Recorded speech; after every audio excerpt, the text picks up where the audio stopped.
luces que vemos en el cielo podrían llegar a ser, sí o no, inteligencias extrahumanas, ¿no? Así que bueno, los invito, ya los dejo directamente, te doy el inalámbrico y quedás ahí con Jessy, ¿sí? Bueno, muchas gracias. Gracias a todos ustedes por estar, gracias Fernando por la información. No sé si voy a poder arrancar porque ya con la afirmación que pasó Rubén me deprimió, pues me mostró a mí la década del 80 y bueno, eso hace más evidente los años que uno tiene ahora, ¿no?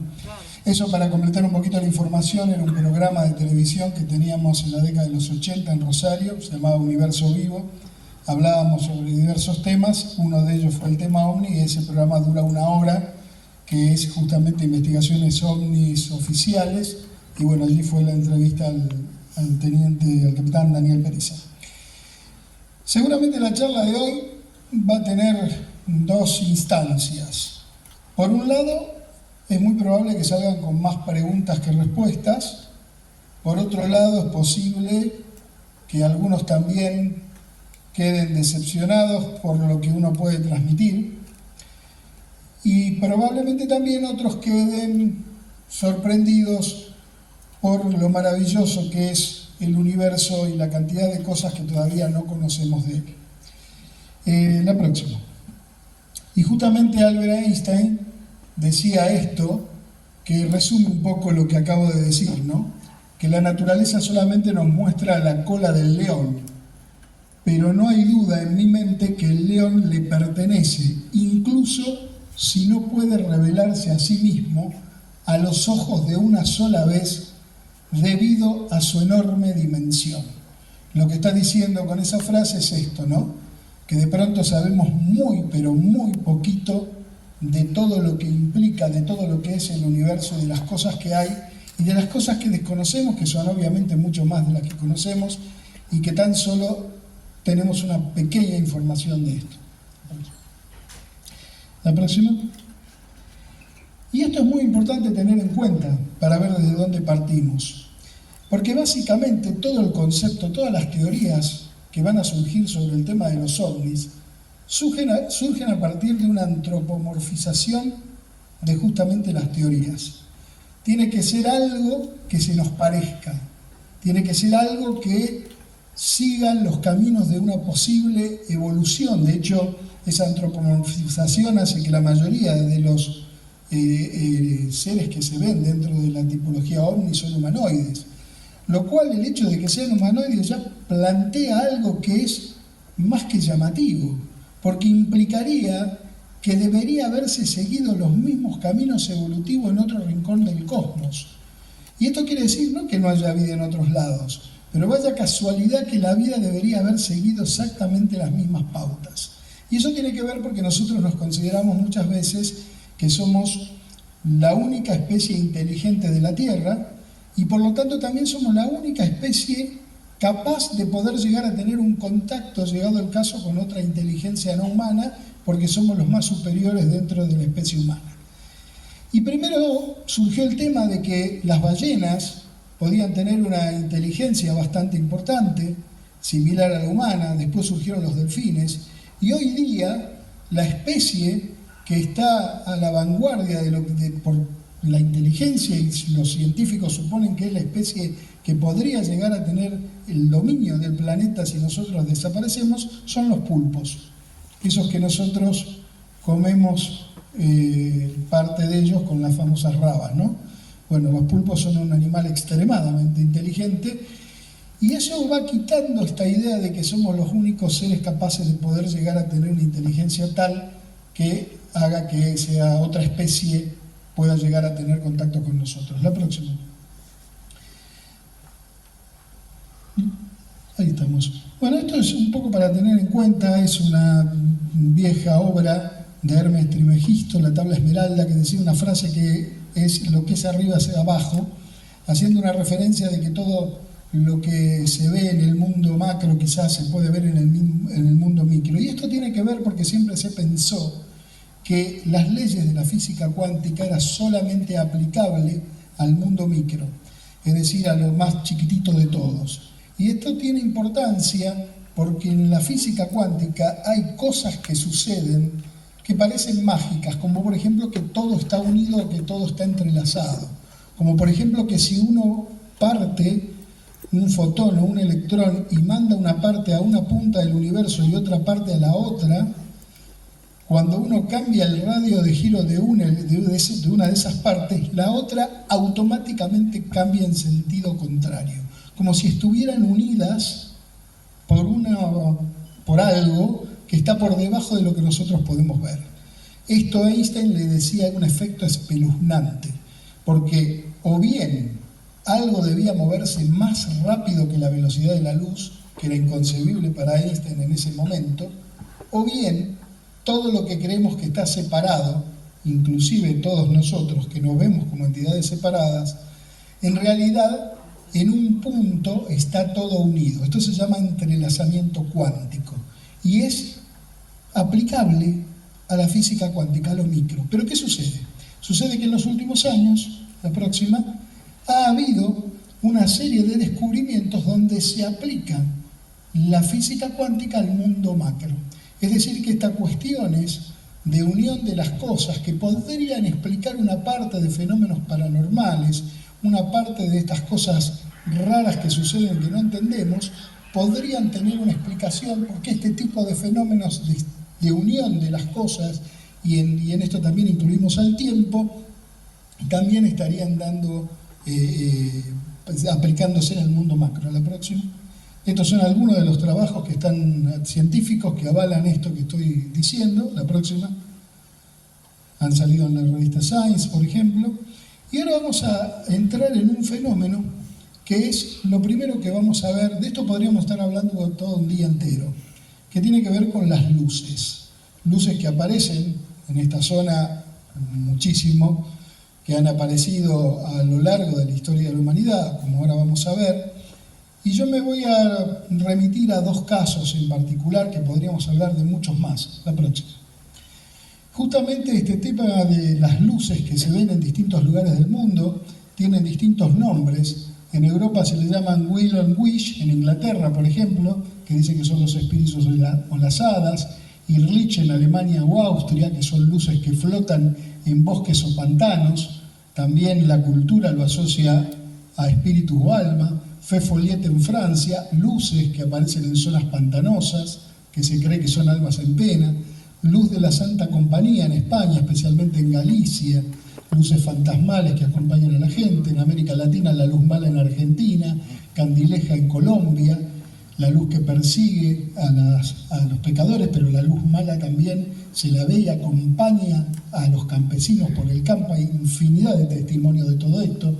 Farol de Corpo Seco en Brasil, la luz asociada, obviamente la cultura de la época, la cultura popular le va asociando distintos orígenes, espíritu de los antepasados, alma en pena y demás, pero lo concreto es que siempre aparece una luz que son con lo mismo que acaba de relatarle Rubén con el tema de las luces que se ven en la Antártida, o que tienen extraños movimientos, que salen, que van, que desaparecen, que pasa a través de una isla, atrás de una isla de 1 kilómetro y no aparece más. Esos fenómenos se viven dando a nivel mundial. En Asia se lo llama también, Itodama en Japón, luces esféricas que flotan en el aire, asociada también al alma de los muertos. Aleya en Bangladesh, en la India, luces en los pantanos. Naga Fireworks en Tailandia y Laos, bolas de luz que emergen del río Mekong. La próxima. También tenemos en América del Norte Spotlight, las luces de Marfa, que algunos dijeron que se identificó que eran las luces de los autos reflejados, pero lo cierto es que todavía no se sabe qué es lo que son. Ghost Light en Canadá. En Australia, Min Lights, que son luces que persiguen a los viajeros en el interior del país. En África, Mayave, que son las luces asociadas a los espíritus traviesos. En todos los lugares del mundo, hasta en la Antártida, hay apariciones de luces. Luces que tienen distintos tipos de comportamiento. En nuestro país la tenemos aquí en el Uritorco, la tenemos a partir del año 1991, por ejemplo, en Victoria, y en distintos lugares donde aparecen estas luces que tienen, y esto es lo más importante y lo más interesante, comportamiento de tipo inteligente.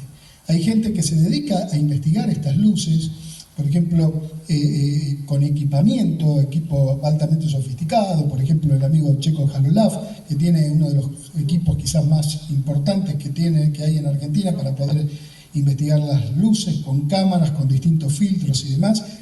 Hay innumerables filmaciones y fotografías de estas luces.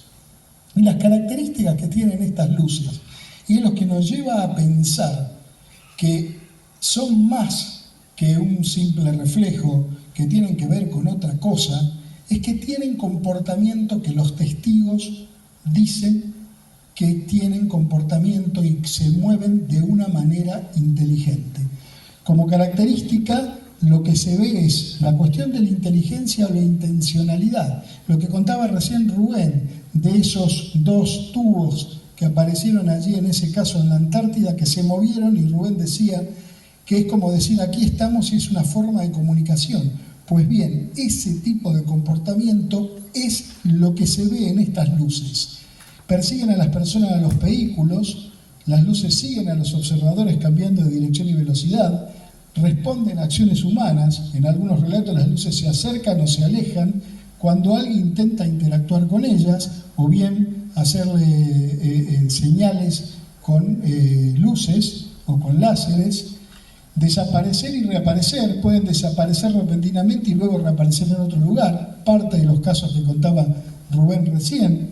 Movimiento coordinado, a veces las luces parecen moverse en patrones específicos como si estaría comunicando algo o jugando.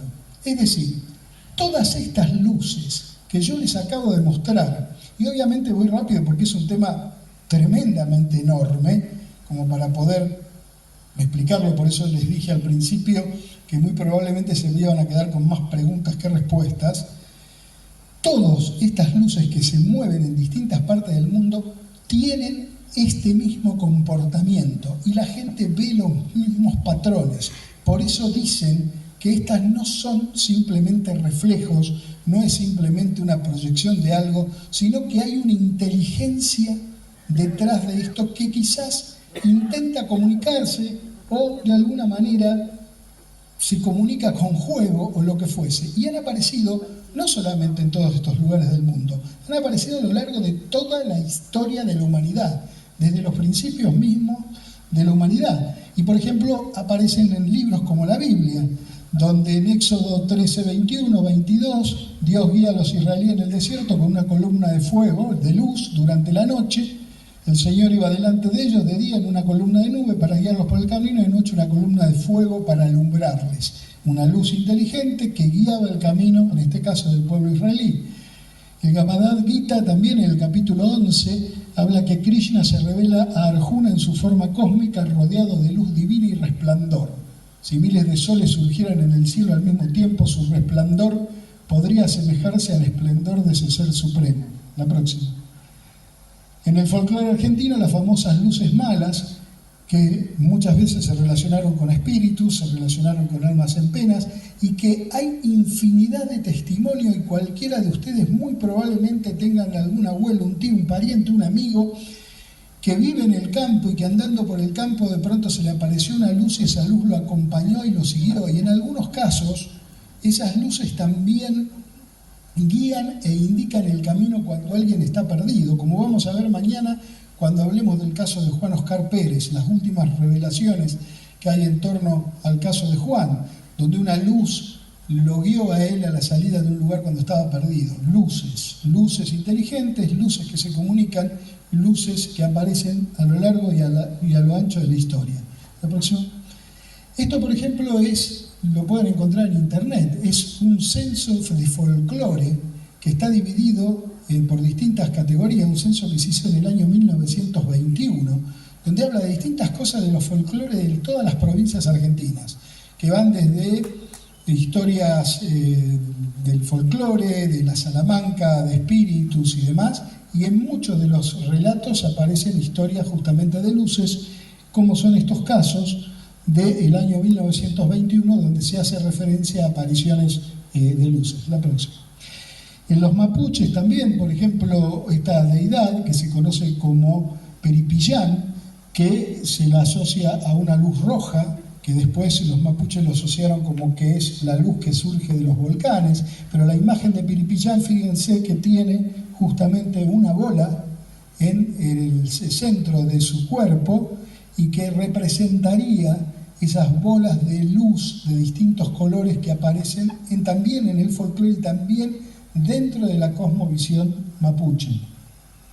Las observaciones de ovni, la mayoría empiezan con la aparición de una luz.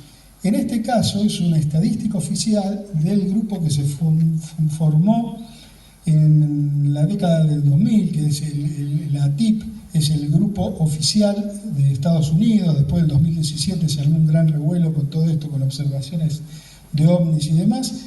Y las observaciones de 1996 al 2023 muestran que el 52% de los reportes de EWAP corresponden justamente a apariciones de luces. La próxima.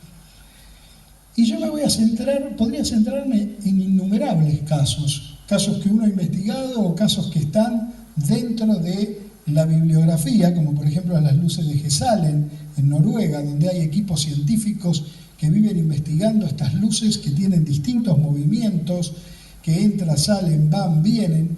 Pero me voy a limitar a dos casos.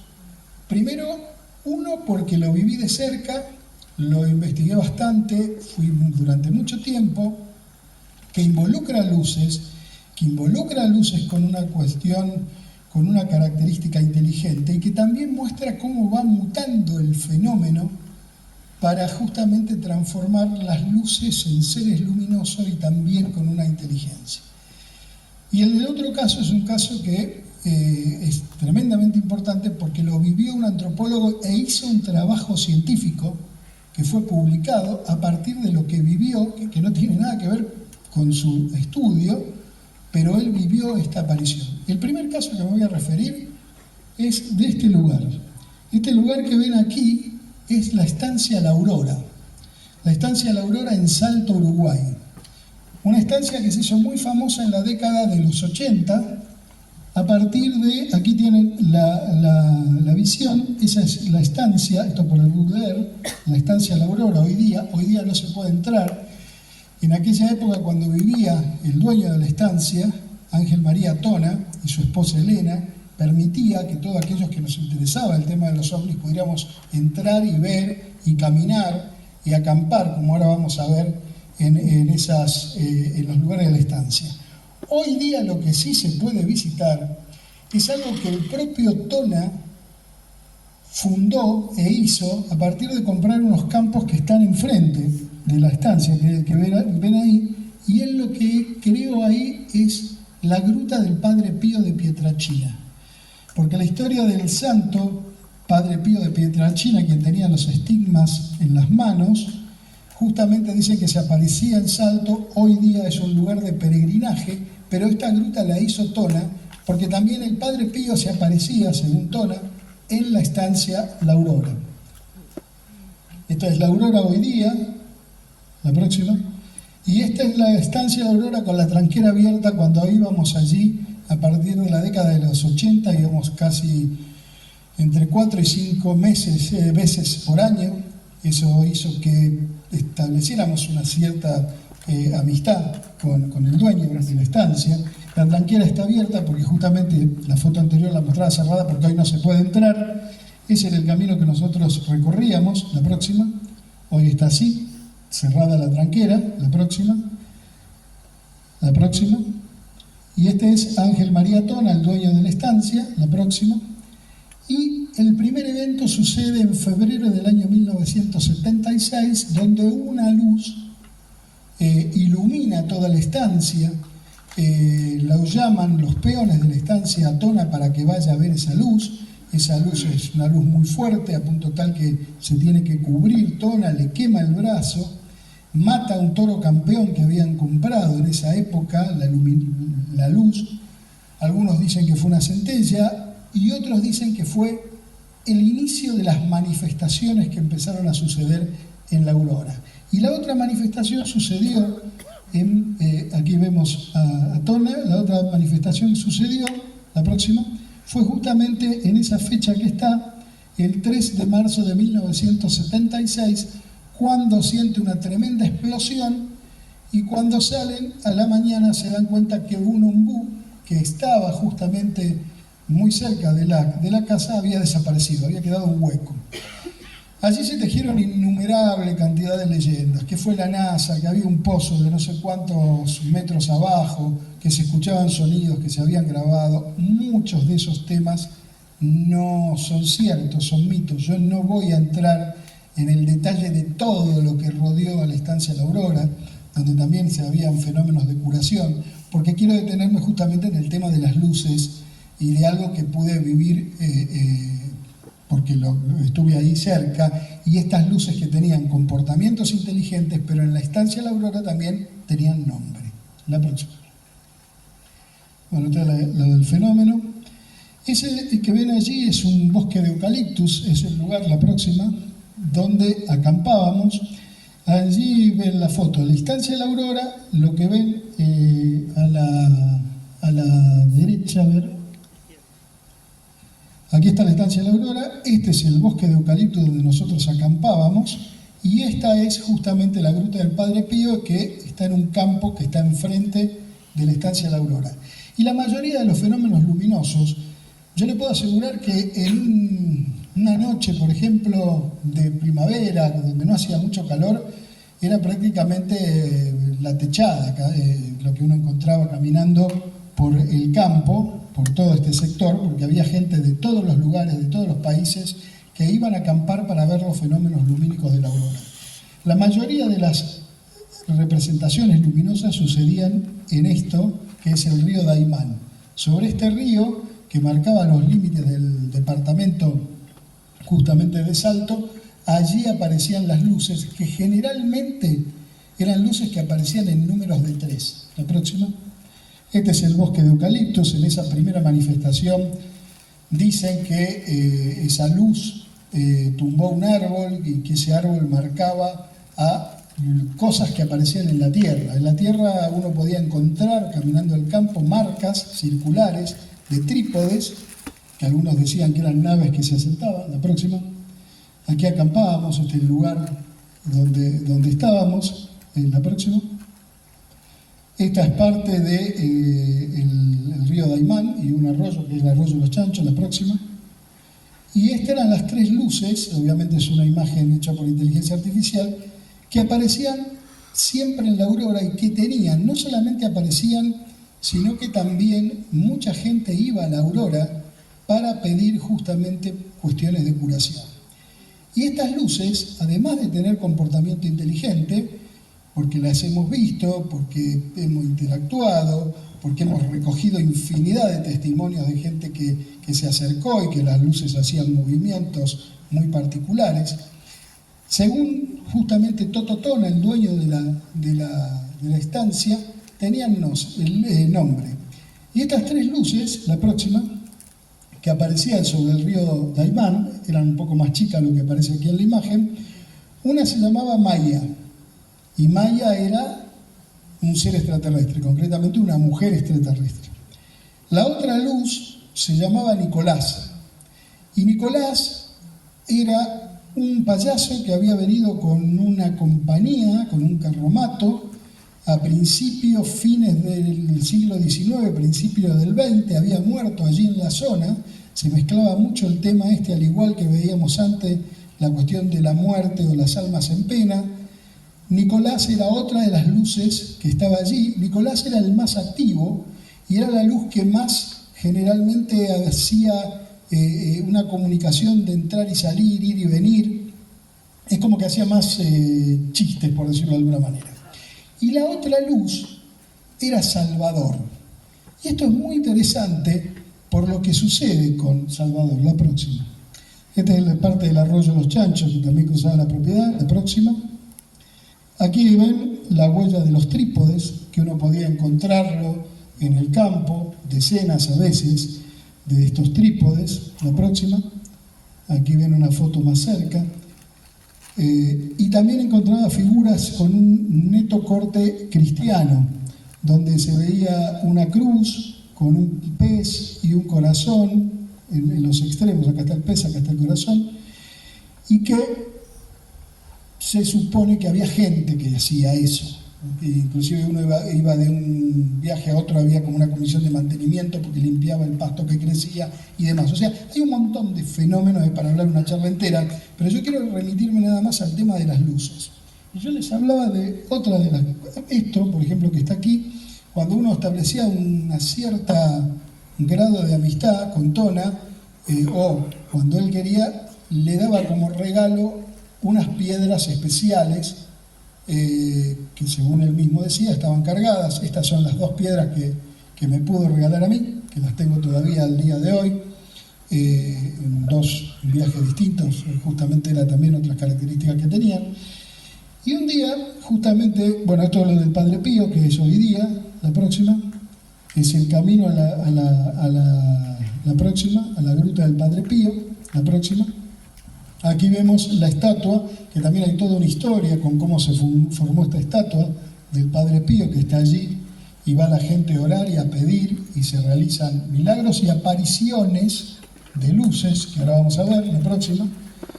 Aquí en la gruta está el cartel donde dice que justamente el gestor de la obra fue don Ángel María Tona, Toto Tona, y su esposa, que fueron los que hicieron justamente la obra del Padre Pío. La próxima.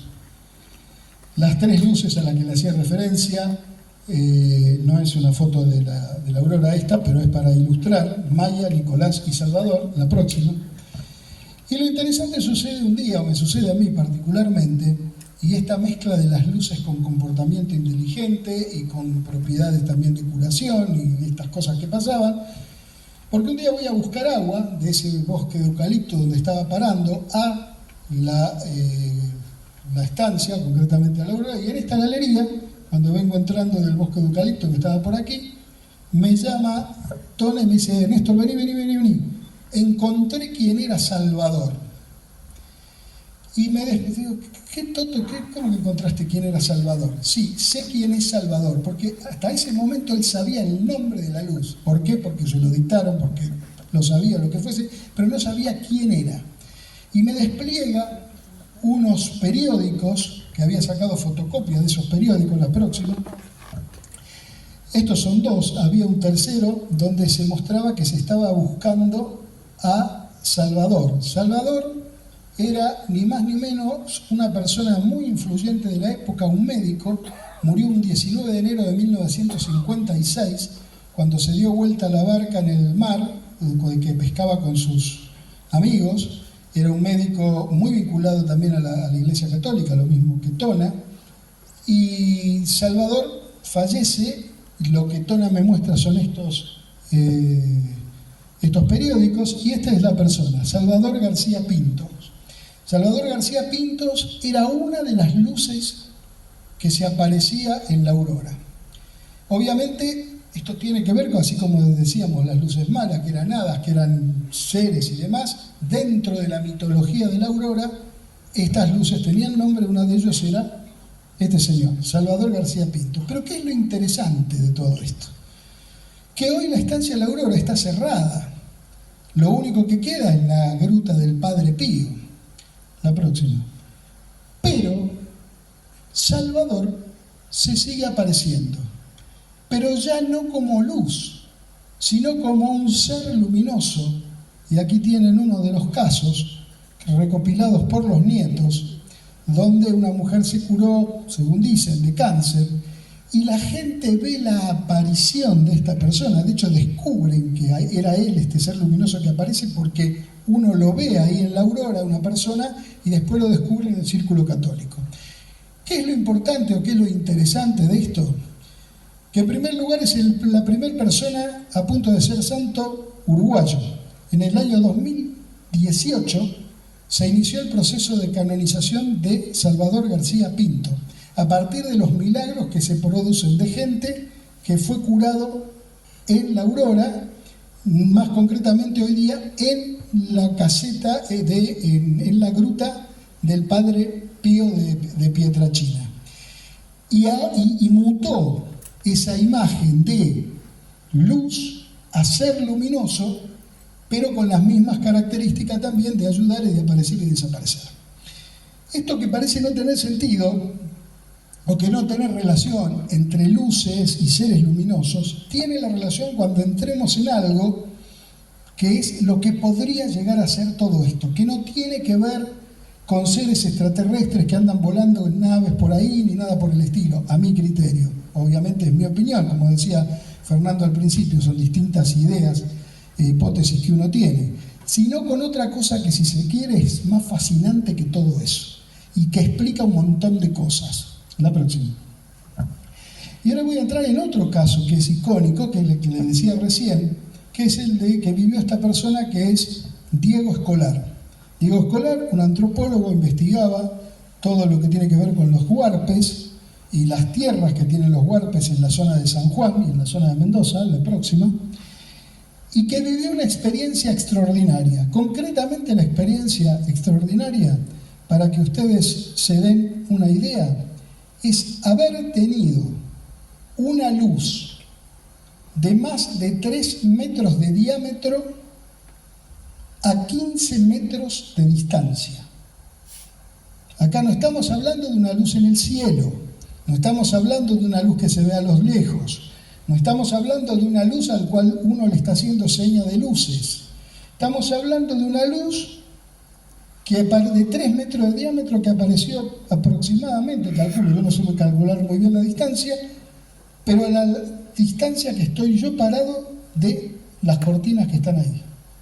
La vieron 4 personas a esas luces.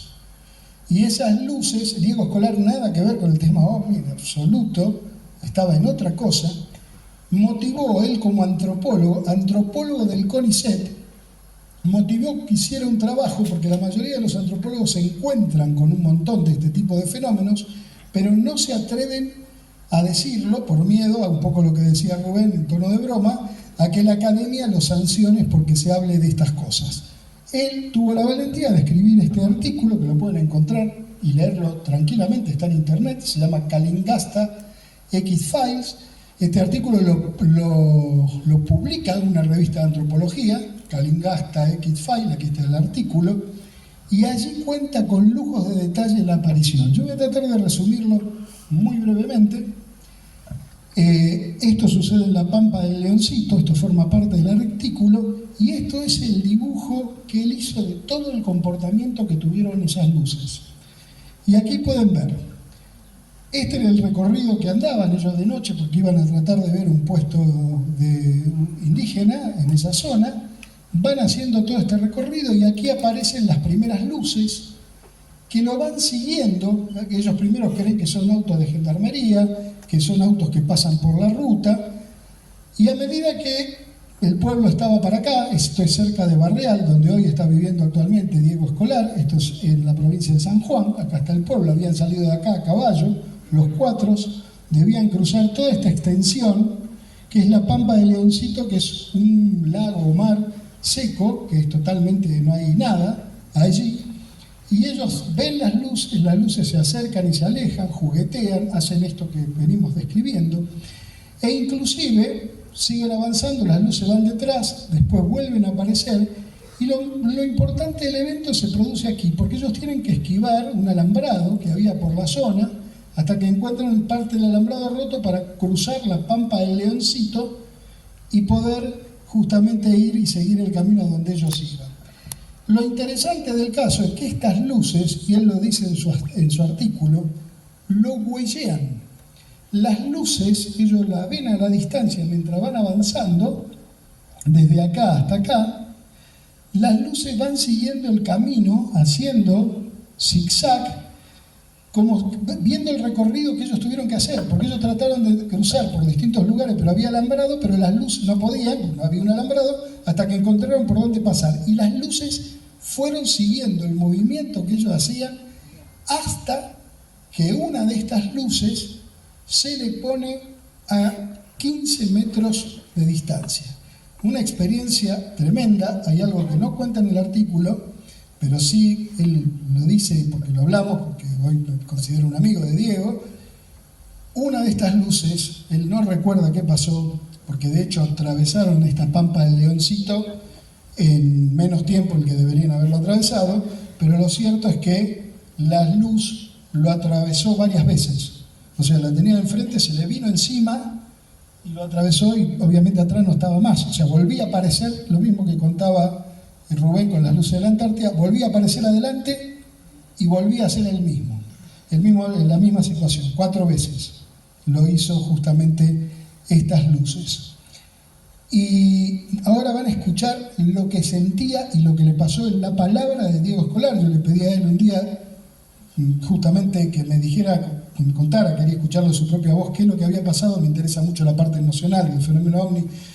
De hecho, estoy escribiendo un libro sobre todo esto, porque es mucho más complejo. Yo lo estoy resumiendo, obviamente, todo esto, y voy a resumir lo otro, que va a ser más difícil todavía, pero por eso le digo, ténganme paciencia y habilítenme una ventanita en sus mentes para decir, bueno, ¿qué puede pasar con esto? ¿Puede ser o no puede ser lo que les voy a contar después?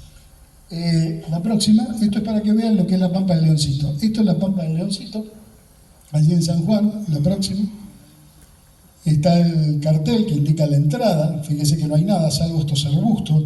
De hecho, ellos en algunos momentos lograron o intentaban esconderse detrás de estos arbustos cuando se venían las luces. La próxima son esto, lo que hay. Esto no es la Pampa de Leoncito, estos son algunos de los caminos que se atraviesan. Como pueden ver, no hay absolutamente nada. La próxima. Está muy cerca de allí, cerca de Barrial, el observatorio El Leoncito, por la calidad del cielo. Es uno de los observatorios importantes que tenemos en nuestra República Argentina. Y aquí está Diego Escolar señalando lo que él pudo ver. Yo estas imágenes que ustedes ven aquí, fue una noche larga, creo que más para él que para mí, porque estábamos comunicándonos por WhatsApp, y yo iba construyendo imágenes con la inteligencia artificial y se la iba mandando a Diego, y Diego me decía así, estaba más arriba, estaba más abajo, tenía las puntas más ovaladas, menos ovaladas, o sea, hasta llegar a una imagen aproximada de lo que él vio. La próxima. Y ahora vamos a escuchar parte del testimonio, y presten atención porque es realmente fascinante. Vuelvo a decirle, no es un investigador de OVNI, no le interesaba el tema OVNI hasta ese momento, un antropólogo, estaba buscando información sobre los huarpes y vivió esta experiencia. Después, en otro de los episodios, esa sensación aparente no me había seguido, pues por un largo rato las luces no se le muestran más. La segunda parte que se empieza de nuevo a acercar una luz, que en realidad hace mucho que se acercaba, pero parecía el resplandor que podía ser un vehículo en la ruta.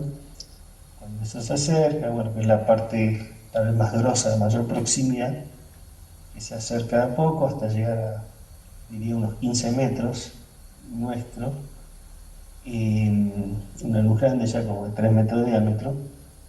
Ese momento que está, un momento que quedamos parados mirándola, 2 de los 4 del grupo, nosotros se retirado más lejos, y la luz parada alumbrándonos muy cerca. Yo veía todo blanco, mis brazos, el cuello, yo estaba arriba de un caballo, el otro muchacho estaba... Bueno, también había una sensación de, a ver, yo lo llamo anestesia emocional, así lo llamo creo en el artículo, porque nuevamente no entendía cómo podía estar relativamente o bastante tranquilo, y mi compañero también, incluso se baja a mear delante de la luz. Y como que dice, bueno, me van a mear, y ya, se puso a ver. Y bueno, esa sensación duró bastante, mientras la luz hacía cambios de color, de intensidad, qué sé yo, hasta que en un momento yo tenía un arma, otro de los muchachos también, es algo relativamente habitual ahí cuando se va a esas expediciones, siempre tienen que ver también con la posibilidad de la caza furtiva, etc. Bueno, yo había tenido manejo de armas de chico, qué sé yo, entonces tenía una pistola, y de golpe decido, bueno, frente a toda la situación de extrañeza y de posible amenaza, y decía racionalmente, bueno, capaz es algo peligroso, qué sé yo, y digo, no debería agarrar y disparar. Entonces, preparo el arma, se la saco de la cintura, cargo una bala y empiezo a levantar el brazo como para apuntar. Y de repente siento como una sensación absolutamente balsámica, ¿sí? Que me invade, como de, no sé si llamarlo bienestar, pero de, a ver, casi, no sé si dulzura tampoco, algo como que, y claramente no voy a hablar de telepatía, porque no sé si es eso, pero en mi mente me llegó, sentí una especie de mensaje que me decía, en sensaciones, no en palabras, me decía algo así como, no, flaco, no entendiste nada, lo que estás haciendo, o sea, está absolutamente equivocado, además, o sea, como era de una futilidad absoluta lo que yo iba a hacer, de una torpeza absoluta, y la sensación me invadió tanto que lo único que atiné fue a sacar la bala de la recámara y guardar la pistola en la cintura sin hacer más nada, o sea, como la inutilidad del gesto que yo iba a hacer. La próxima. Después, en otro de los... Ustedes fíjense lo que acabamos de escuchar en palabras de un testigo. Estamos hablando, vuelvo a repetirle, para que ustedes dimensionen, una luz de 3 metros de diámetro que cambia de color, que se mueve, que avanza, a 15 metros de distancia. Y por el otro lado lo que él llama anestesia emocional, y uno de los compañeros se baja a orinar enfrente de la luz. O sea, es algo absurdo desde donde se mira, hasta que él tiene un momento de racionalidad, si se quiere, aunque fue absurdo también, de tratar de ver, bueno, voy a tratar de defender qué puede pasar acá, y pasa lo que acaban de contar. Esta imagen de la luz a esa distancia, iluminando lo blanco a él y demás, a esta distancia del suelo, con los bordes así ovalada, porque no es una luz exactamente redonda, es la que más se aproxima, según las propias palabras de Diego en este intercambio que le comentaba anteriormente, a lo que él vio. Y vamos a escuchar qué decía en ese momento. Bien, esa situación sigue un ratito más, y después se empieza a ir, con muchos pormenores en medio, se empieza a ir de a poco, y nosotros seguimos camino hacia donde estaban las otras dos personas, que harían unos 100 metros, calculo yo, y creo que fue en ese momento donde nosotros estábamos todo el tiempo queriendo recular, volver hacia el lado del pueblo, que estaba lejísimo, pero como volviendo en dirección contraria al camino que habíamos seguido antes, como escapando de las luces, ¿no?, que estaban apareciendo de nuevo ahí. Y en ese momento, hubo un momento en el que ahí creo que fue que me invadió un terror repentino y absolutamente indominable. O sea, pasé del bienestar al terror casi total, en el que era tanto el miedo que me invadió que tenía miedo de yo espantar a mi propio caballo y que me tire, y me dejé ahí y expuesto a eso, terror total, y habrá durado unos segundos, porque de golpe sentí también una tranquilidad, ¿no? Como que el terror habrá durado unos segundos y algo hizo un switch, no, de nuevo tranquilidad. Porque no hay otra explicación, no pudo haber pasado tan, no sé, lógicamente, no tan rápido el terror a la tranquilidad y viceversa. Bueno, esa situación de tranquilidad duró incluso cuando después aparece otra luz grande que hace todo el recorrido que hicimos con los caballos, bueno, todo que los huelló y todo eso, se para nuevamente una estancia muy cerca, y donde el vaqueano más viejo, que se estaba todo el tiempo, casi todo el tiempo con miedo, que ahí nos dice: prepárense a pelear con el diablo. Y en ese momento yo no tenía mayor miedo, o no tenía miedo. Y pues sí. La próxima.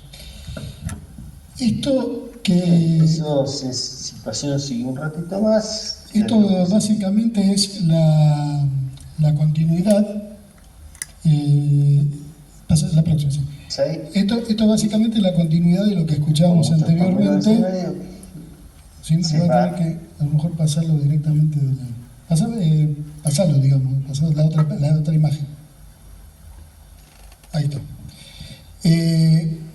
Evidentemente, y esto es lo valioso del testimonio, a mi criterio, y de toda la experiencia de Diego Escolar, esas luces en proximidad y en cercanía actúan sobre la psiquis de la persona.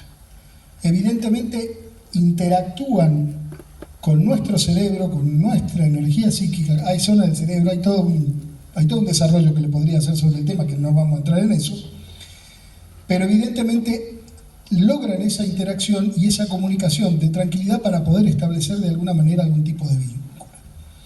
Y ahora vamos a entrar en lo que les pido, un poco de paciencia, que abran sus cabezas para correrse un poquito de la idea extraterrestre y poder ponerse a pensar algo que a mi criterio es mucho más fascinante y que hoy día cada vez más hay más acumulación de pruebas, y están viniendo desde el norte esas pruebas, concretamente de Estados Unidos, y cosas que están saliendo a la luz, de cuál podría ser el origen de estas luces que son inteligentes, que tienen comportamientos inteligentes y que en algún momento, además de interactuar como luz, terminan creando una experiencia ovni hecha y derecha, digamos, con una nave, con una serie de cuestiones y demás, que hay explicación para todo esto. Y a lo que me voy a referir es a esto que es el plasma, la próxima. Justamente uno de los mayores problemas que tenemos es lo que les decía al principio de la charla, que tiene que ver que nosotros tendemos a antropomorfizar todo tipo de inteligencia. Algo tiene que ser inteligente cuando sigue patrones como los que nosotros tenemos y la pauta la medimos a partir de nosotros. Y la gran pregunta es lo que está en amarillo. Pero ¿qué pasa si la naturaleza y el sistema que la define es inteligente a una manera no humana? ¿Qué es una inteligencia no humana? ¿Cómo funciona una inteligencia no humana? Si nosotros siempre todo lo pretendemos ver con nuestros parámetros. Y de eso se trata cuando hablamos de plasma. El 99%, esto es ciencia, no es teoría, esto es ciencia. El 99% del universo es plasma. El plasma es el cuarto estado de la materia, líquido, sólido, gaseoso y plasma, que es un gas, digamos, cargado eléctricamente o cargado energéticamente.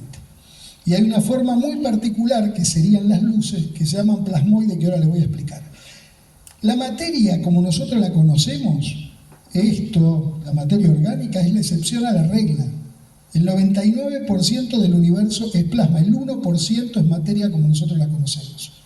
Eso es ciencia, no es... Y hay físicos que estudian el plasma, es la física del plasma, la próxima. Y esta imagen tiene que ver con algo que cuando lo descubrí, realmente son esas cosas que uno dice, ¿qué pasa acá? El Génesis, capítulo 1 del Génesis, de la Biblia, ¿no? En el principio creó Dios los cielos y la tierra estaba desordenada y vacía, y las tinieblas estaban sobre la faz del abismo. Y el Espíritu de Dios se movía sobre la faz de las aguas. Y dijo Dios, haya luz, y hubo luz. Y vio Dios que la luz era buena, y separó Dios la luz de las tinieblas, y llamó Dios luz al día, y a las tinieblas la llamó noche, y fue la tarde y la mañana el día primero. El Espíritu de Dios en el principio antes de que se creara algo de lo que nosotros hoy entendemos como universo, se movía sobre la faz de las aguas. Génesis de la Biblia, independientemente si la Biblia babilónica, sumeria, egipcia, lo que fuese, es lo que aparece en el libro de la Biblia. Mayo del 2021, trabajo científico, es el que ven aquí al lado, publicado en una revista científica. Investigadores de la Universidad de Copenhague han descubierto que la primera materia del universo, tras el Big Bang, el plasma de quark-gluones, era en realidad un fluido parecido al agua. Lo primero que apareció después del Big Bang, en el minuto 0 o 0,1 de la creación, era plasma fluido parecido al agua. Igual a lo que nos dice la Biblia, que el Espíritu de Dios se movía sobre las aguas. ¿Y qué es el plasma? El plasma lo tenemos en todos lados. Lo tenemos en esto que vemos, en las lámparas fluorescentes. El sol es plasma. El sol es plasma y cuando emite las llamaradas son llamaradas de plasma. La luz de una vela es plasma. El campo eléctrico se genera en el plasma, los pulsos de rayos X, los neutrones, es un gas ionizado, pulsos de rayos X, los carteles de neón, la electricidad. Estamos rodeados permanentemente de plasma. La próxima. Y hubo algunos investigadores que en un principio también empezaron a sospechar que el tema de los ovnis era más complejo que pensar que vienen naves de otro planeta con seres extraterrestres que se bajan, nos dan la mano y nos explican cosas, sino que obedecía a otras cosas porque se movía con otras reglas. Por ejemplo, Philip Klass habló de que parte de las hipótesis hablaba en 1966 que podían ser bolas de plasma. Vincent Gaddis habló en su libro Misterios del Fuego y Luces, también hablaban de que quizás las luces misteriosas tenían que ver con plasma.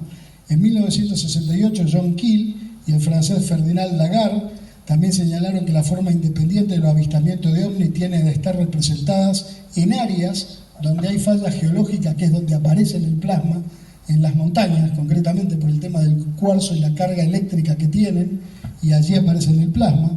Charles Ford señaló que había una fuerte correlación entre las bolas de luz y los terremotos, cuando se producen también en fallas geológicas. La próxima. Lagarde escribió un libro sobre esto.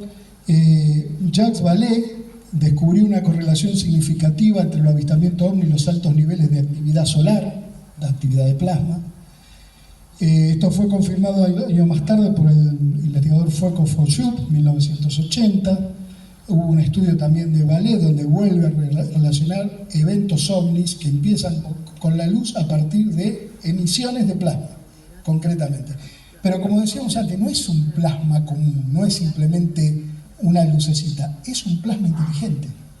Y la pregunta es, ¿podemos estar hablando de que el plasma tenga conciencia, que el plasma tenga una inteligencia no humana, que escape a lo que nosotros concebimos como la idea de inteligente, y que esa inteligencia no humana trate de alguna manera de comunicarse de todas las formas posibles con nosotros, que no entendemos un pito, para tratar de poder entender qué hacer con todo esto?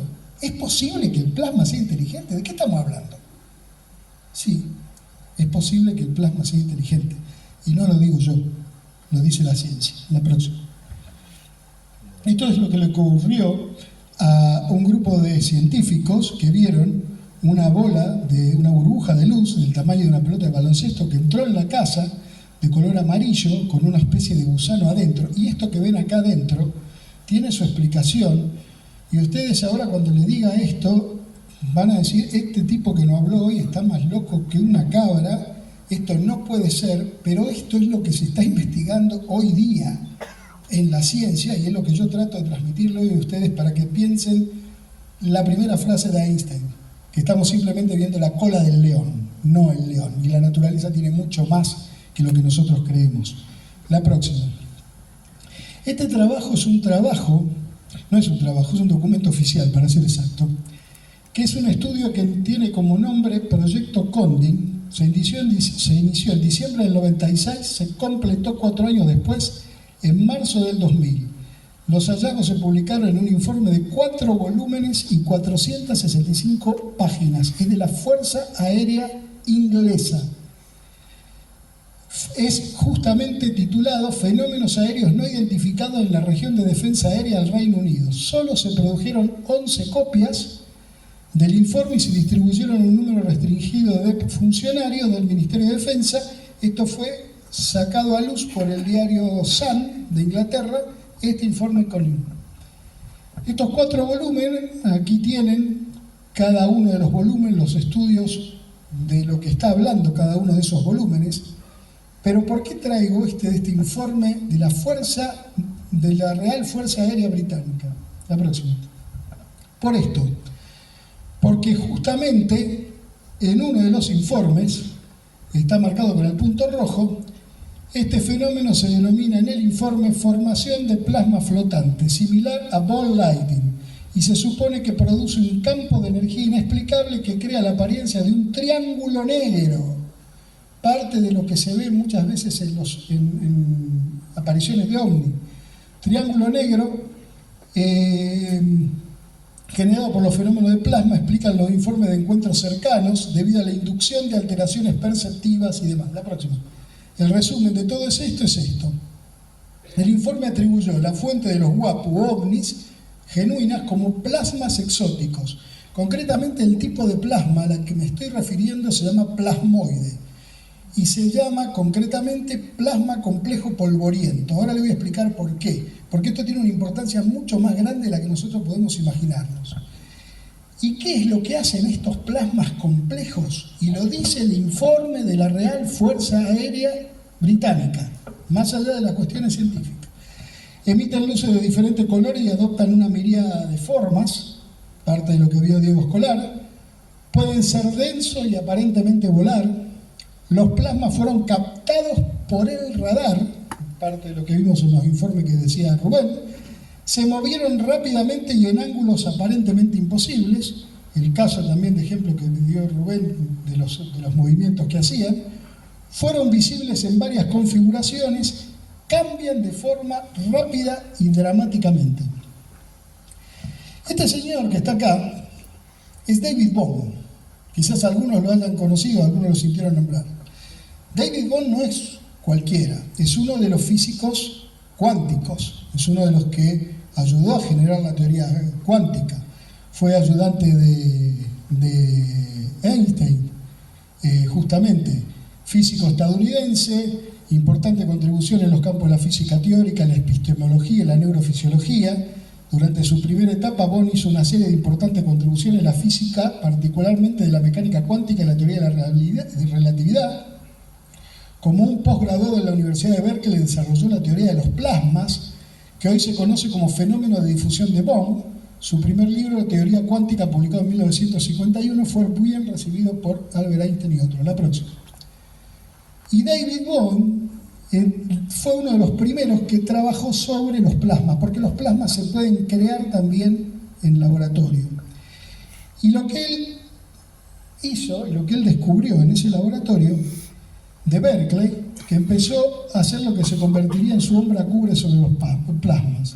Bohm descubrió asombrado que cuando los electrones estaban en un plasma, dejaban de comportarse como entidades individuales y empezaban a comportarse como si formaran parte de un todo mayor e interconectado. Aunque parecía que su movimiento individual eran aleatorios, cantidades inmensas de electrones eran capaces de producir efectos sorprendentemente bien organizados. Como si fuera una criatura ameboide, el plasma se regeneraba constantemente y se cercaba con un muro todas las impurezas, al igual que un organismo biológico encerraría una sustancia extraña. Aquel mar de electrones, de acuerdo a lo que vio Bohm, parecía que estaba vivo. Y de hecho, David Bohm habló de una protointeligencia. Porque la condición que tiene el plasma es la primera condición que surge antes de la conciencia, de la aparición de la conciencia, que es la autoorganización. Y concretamente, para que ustedes entiendan, y ahora después vamos a ver la consecuencia de esto, estos plasmas complejos polvorientos son campos de energía que adentro tienen partículas cargadas eléctricamente y tienen pequeños milimétricos, más nanométricos diría, granitos de polvo que están cargados eléctricamente y que se van generando una estructura y están contenidos en dos campos electromagnéticos, una doble capa de campo electromagnético. Pero lo más interesante de todo, la próxima, es que esos, que ahora después lo vamos a ver, ¿saben qué estructura forman esos granitos de polvo que están dentro de esta estructura de plasma cargados eléctricamente, que se autoorganiza, que se replica, que se divide y que se separa y que crea otro plasmoide, digamos? La doble hélice.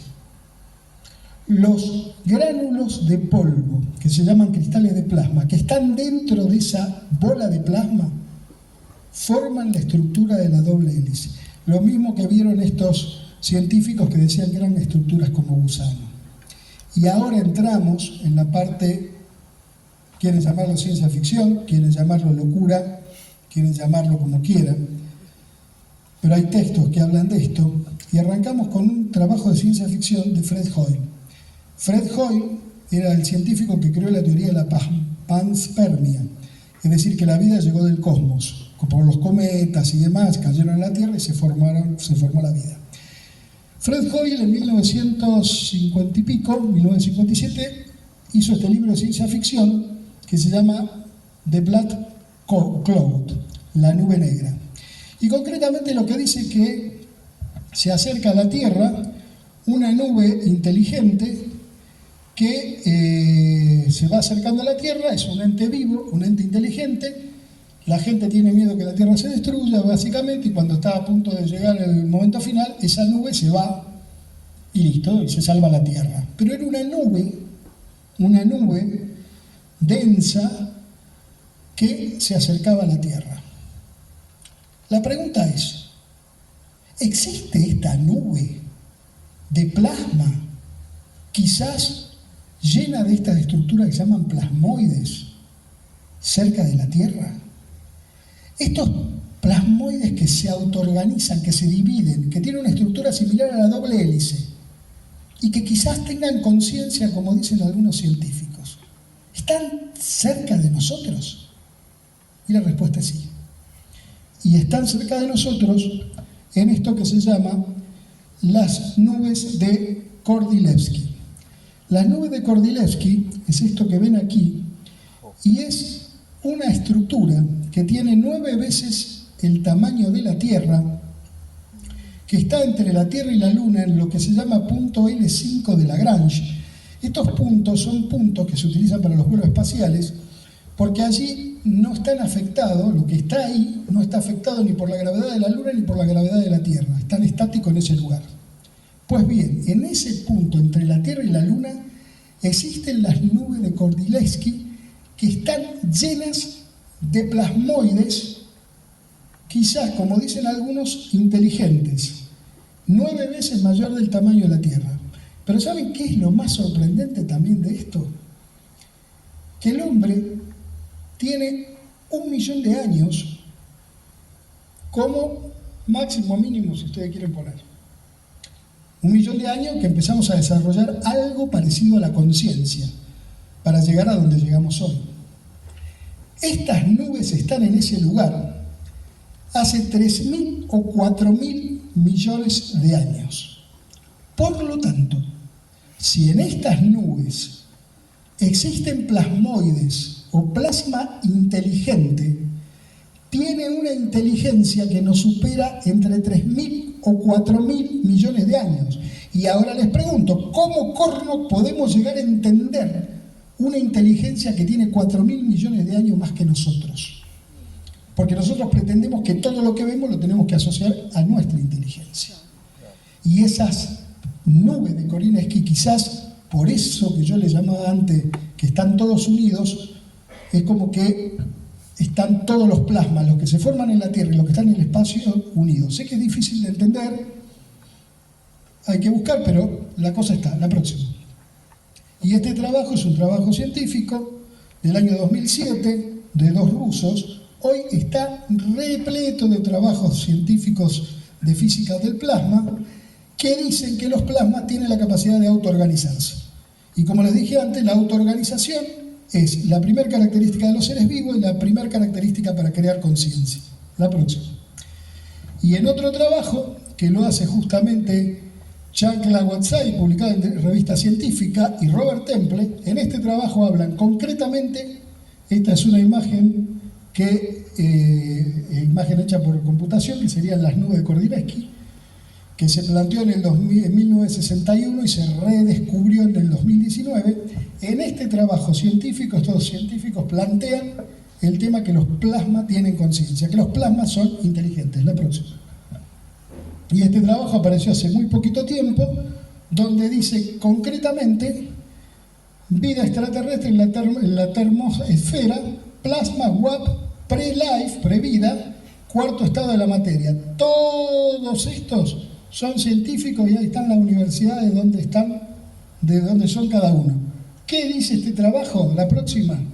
Este trabajo se basa en todas estas fotografías donde los plasmas se juntan y se separan, que son fotografías tomadas por las estaciones orbitales, las estaciones espaciales. Las estaciones espaciales captaron todos estos movimientos inteligentes y lo que plantean concretamente todos estos científicos es que los plasmas se autoorganizan y son conscientes y son inteligentes. La próxima. Y básicamente lo que concretamente terminan diciendo todos estos científicos, voy a leerlo rápidamente, básicamente lo que voy a decir es lo que está en amarillo, lo importante, ustedes lo pueden leer. Es suficiente obtener una concentración suficiente de polvo cargado eléctricamente y el proceso de autoorganización y crecimiento pueden desencadenarse. Se concluye que las complejas estructuras de plasmas autoorganizadas exhiben todas las propiedades necesarias que las califican como candidatas a materia inorgánica viva. Y yo le agregaría una inteligencia no humana. Materia viva inorgánica no humana. O sea, materia viva inorgánica. ¿Se dan cuenta de lo que estamos hablando en la próxima? Todo esto lo que prácticamente dicen es que toda la fuerza electromagnética, eso que yo les explicaba antes, que forman como si fuese una célula, básicamente es como si mantiene unida la materia orgánica con las características de reproducirse exactamente como una célula viva. La próxima. Y esto es lo que sería un plasma complejo polvoriento, una doble capa de material electromagnético y adentro los cristales de plasma formando la estructura de la doble hélice. La próxima. Y aquí tienen las características de un plasmoide y una célula viva. Autoorganización, los dos se autoorganizan, el plasmoide por interacciones electromagnéticas, la célula biológica por reacciones químicas, delimitación y frontera por campo electromagnético, la célula tiene una membrana plasmática, absorbe energía del medio y emite radiación al plasmoide, intercambia nutrientes con el medio de la célula, dinámica interna, exhibe flujo constante y estructuras dinámicas, mantiene homeostasis en procesos bioquímicos, puede fragmentarse y reorganizarse, el plasmoide, lo mismo que la célula, que se divide mediante mitosis o meiosis, reacciona a campo eléctrico y magnético y responde a estímulos químicos y físicos. Prácticamente una es materia viva orgánica, la otra es materia viva inorgánica. La próxima. Estas son dos fotografías de luces o plasmas de las que le hablaba al principio. La próxima. También luces, en otro caso que no vamos a hablarlo ahora. La próxima. Pasada, la próxima. Estos son otros trabajos que hablan, pero no viene el caso. La próxima. Vale, rápido, la próxima. Y las conclusiones. Vamos. El claro vínculo entre los avistamientos de ovnis y la energía electromagnética. 2. Aunque no sobre los ovnis per se, fue traído por investigadores de ovnis que notaron los efectos psi y el electromagnetismo tienden a estar vinculados de manera similar a cómo los ovnis y el electromagnetismo se vinculan. Es esencialmente una continuación lógica del segundo tema. Se observó efectos psicoquinéticos, como los fenómenos poltergeist tienden a compartir muchas similitudes con la experiencia ovni. Entre estas similitudes se encuentra el controvertido tema de la materialización y desmaterialización de objetos. La próxima. Y acá básicamente que los plasmas y la forma de luz basada en el plasma pueden ser una forma de vida inteligente no humana o simplemente proporcionar el vehículo para que una inteligencia no humana se monte sobre esa luz para poder interactuar. La próxima. Interactúa desde el punto de vista de emisión electromagnética sobre ciertas áreas cerebrales. Una de estas es justamente lo que se llama red neuronal por defecto. No vamos a entrar en esto porque no terminamos más. La próxima. Pero básicamente estas son las conclusiones más generales. El entrelazamiento cuántico y el efecto del observador pueden hacer que nuestras mentes moldeen los plasmoides que se manifiestan en la inteligencia o las inteligencias que los habitan en cualquier cosa con la que podamos esperar interactuar en tales circunstancias, por una necesidad de comunicarse. Entonces un día se va a aparecer como un ser extraterrestre, otra vez como un ángel, otra vez como una luz, o lo que sea. Puede ser un ángel, un santo venerado, un antepasado, una criatura de otro planeta, una nave espacial, la Santísima Virgen María o el mismo Dios. Por alguna situación, es una situación con la que estas inteligencias parecen jugar, sintiendo tal vez que es la única forma realista de responder a una presencia humana. La próxima. Dale un toque, quédate ahí. El Sol es plasma. Lo ponemos como ejemplo, digamos, de lo que serían los plasmoides que están en esa nube y que interactúan con los otros plasmas que aparecen en la Tierra. Dale un toquecito. Y esta es la Tierra con todas sus culturas a lo largo y a lo ancho de la historia de la humanidad. Como vimos, las luces aparecieron a lo largo y a lo ancho de la historia de la humanidad. La próxima.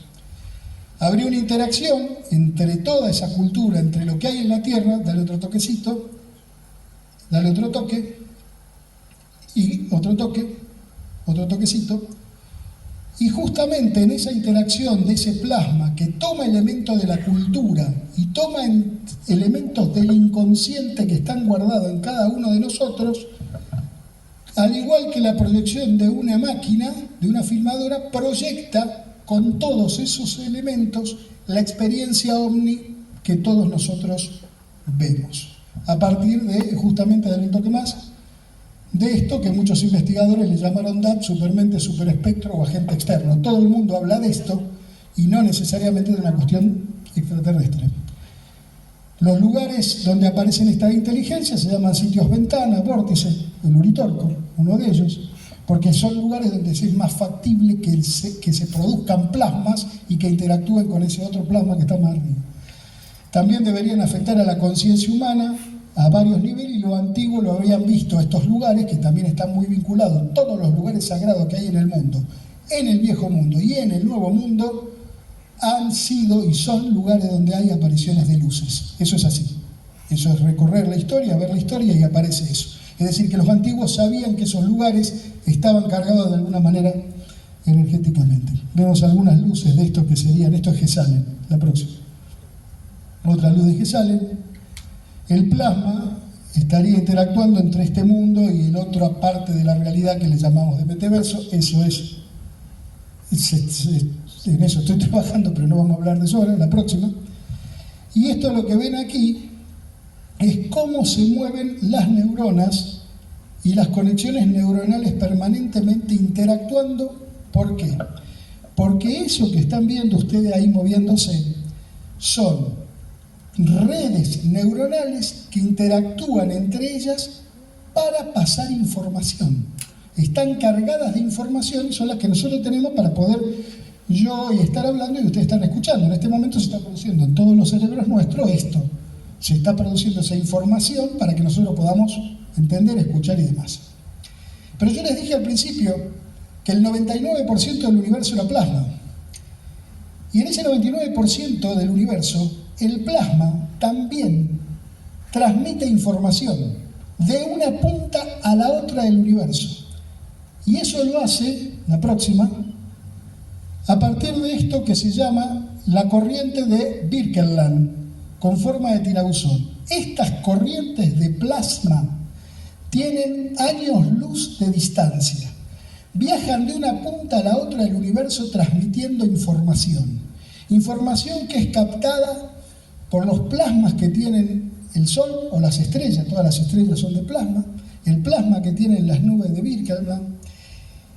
Y si de pronto lo que le estoy diciendo yo tiene algo de realidad y todos los plasmas están conectados entre sí, y esta inteligencia de más de 3.000 o 4.000 millones de años que está allá arriba, y el Sol también, adorado por los antiguos, quizás no solamente porque daba vida a partir de la luz, sino también porque podían comunicarse con ese Sol, también es plasma una vela.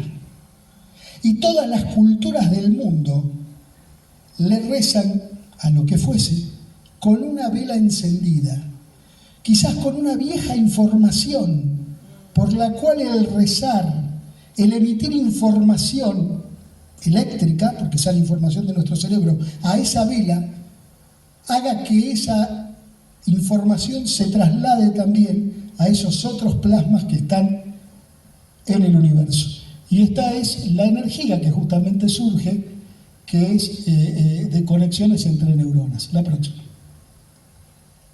Y esto es hace muy poquito tiempo, concretamente hace 2 días, ya la charla la tenía terminada. Jacques Vallée, para los que no lo conocen, es un astrofísico que es el gran investigador del tema de los ovnis, un tipo que tiene, bueno, pueden googlearlo, Jacques Vallée, los que no nos conocen, astrofísico, fue uno de los creadores de Internet, fue el creador del primer mapa de Marte e investigó el tema de los ovnis y demás. Y escribió 6 libros que se llaman Ciencia Prohibida, donde cuenta a manera de diario todas sus ideas, todas sus experiencias. Le digo que hay información, y especialmente en este último, de ensayos y cosas que se han hecho que son tremendas y se sorprenderían de lo que van a encontrar ahí. Y en ese libro, en el último, que es este, Ciencia Prohibida 6, los diarios de Jacques Vallée del 2010 al 2019, o sea, lo último que escribió, lo último que va a escribir, porque tiene más de 85 años, no quiere saber más nada del tema, o sea, esto es el último diario que escribió. Durante la década del 2010 a 2009, ¿cuál fue la evaluación de Vallée sobre la naturaleza de los fenómenos ovnis que vivimos viendo? Esto se revela en una entrada del diario fechada el 13 de mayo del 2015 en la página 301 de este diario. ¿Y qué dice Jacques Vallée? Dice: ahora creo que el fenómeno, ¿no?, representa un sistema consciente global fuera de la humanidad, que comparte el planeta, nos necesita para su funcionamiento y trabaja imitándonos o anticipándonos. Quizás ese sistema global que está con nosotros desde el principio de los tiempos y que desesperadamente busca comunicarse, interactuar no tenemos duda, pero sí que busca comunicarse con nosotros, quizás pueda ser el plasma.